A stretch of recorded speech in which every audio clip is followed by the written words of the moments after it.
I'm going to prove to you right now that everything they're doing to Trump is a witch hunt, or it's basically just trying to tie him up or wrongfully imprison him. That's it. There's nothing else to it. Look at this decision by the judge who just overturned his original decision because he had no choice.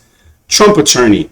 Judge conceded that the statute of limitations are in effect. All transactions that closed prior to 2014, which is 80% of Letitia James's cases, are now out of the case. Now, I just want to tell you, anyone who's been following me knows I was a law enforcement officer for many years. And I've talked about it. And one of the things I told a story on one time, and this is why this proves it.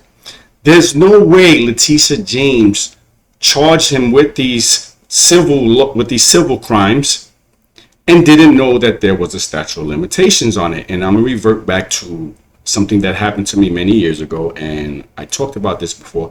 But I had a woman who had called 911, and I responded to her calls, and she told me that she just saw a man who had raped her. I believe it was like 10 years ago, 8 to 10 years ago, whatever it was. But what I did eventually find out was that the statute of limitations had gone out. And how that relates to this is this.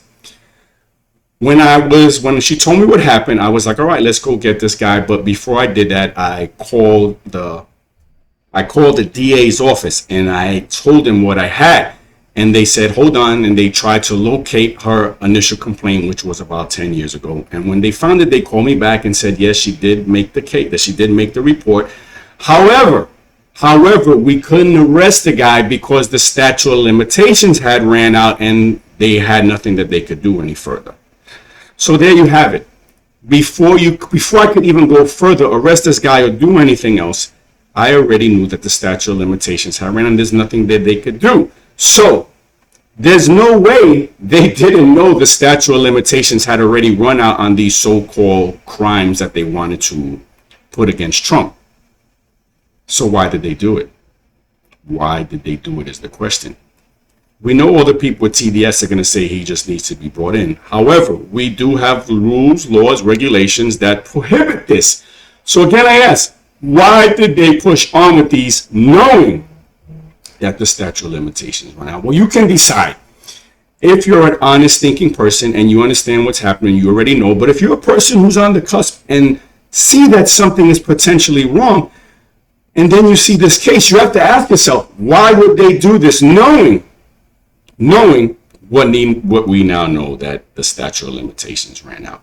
Anyway, just wanted to poke a hole in these thought crimes that they're bringing against President Trump, these BS crimes that they're trying to lay a foundation to get him ousted from running for president. And just think, this isn't the only one. In the New York City crime, he's being charged with also the statute of limitations right now. Why haven't they thrown that out yet, knowing that this is already happening? Anyway, just things to ponder, things to think about, and to show you that Trump is right when he calls it a witch hunt, and that they're just trying to stop him, tie him up, and prevent him from running for president. Anyway, thanks for watching, and I'll talk to you soon.